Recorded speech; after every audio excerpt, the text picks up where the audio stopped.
If you think Tudor England looked anything like your favorite TV dramas, think again. Behind the glittering costumes, gorgeous palaces, and scandalous romances lies a world far harsher, dirtier, and far more dangerous than Hollywood ever dares to show.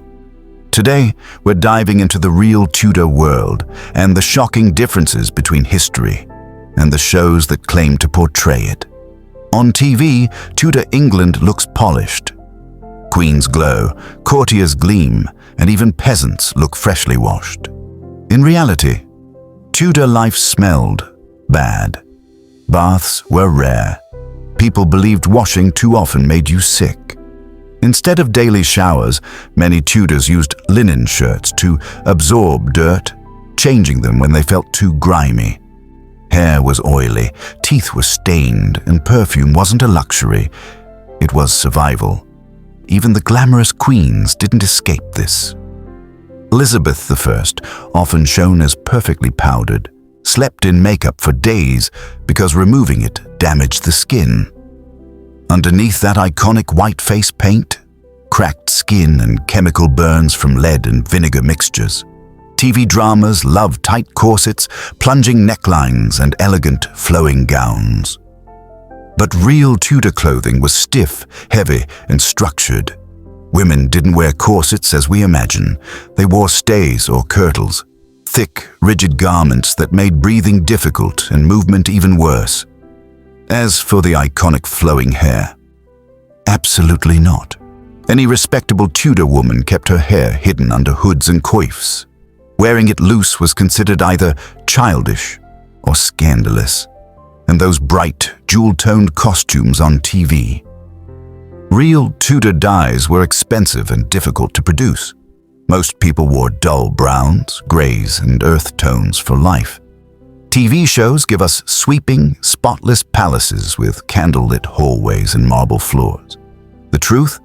Tudor buildings were smoky, cramped, loud, and dark. Even the grandest palaces were filled with rats, fleas, and the constant stench of chamber pots.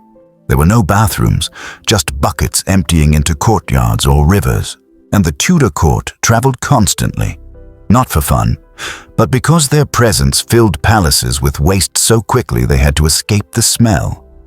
Most people lived in single-room timber houses that TV rarely shows, cold in the winter, boiling in the summer, with smoke from cooking fires coating the walls black.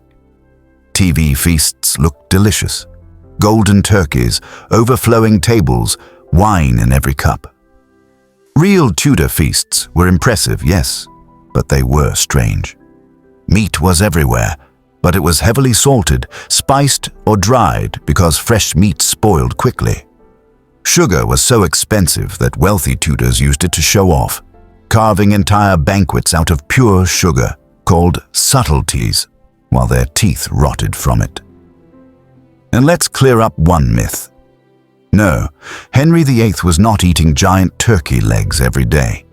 Turkeys weren't even common in England until later. What he did eat was swan, peacock, and even porpoise. TV dramas portray Tudor love as passionate, intimate, full of whispered secrets in candlelit chambers. The reality was far more political and far less romantic. Marriages were contracts, love was optional, and the court was a battlefield of alliances, spies, and ambition. A flirtatious glance could be seen as treason. Every step in the world of romance was dangerous. Henry VIII's love life is often portrayed as emotional and dramatic. But most of his marriages were political moves, and several were driven by paranoia, insecurity, and power, not love.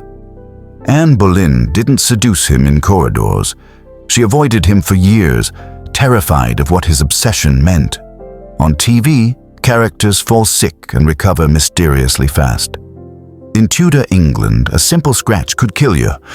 Doctors didn't understand germs, infections, or sanitation.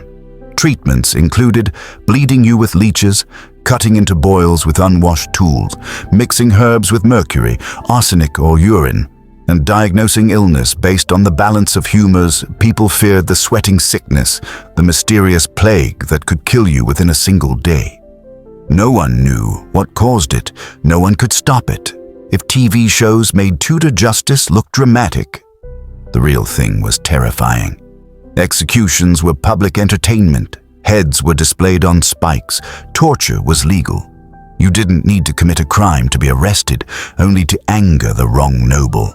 A rumor could destroy your life. Treason was the easiest charge to use because it meant almost anything. Writing a prophecy, criticizing the king, owning the wrong book, all could lead to prison or death. The Tower of London wasn't a Gothic palace. It was cold, damp, and deadly. Prisoners often died from the conditions alone. TV shows give us the beauty, the drama, and the passion of Tudor England, but not its darkness, its dirt, or its brutal reality. The real Tudor world was a place of danger, ambition, fear, and survival. Far more shocking than anything Hollywood could portray, and that is the true difference between Tudor life and the shows that tried to bring it to life.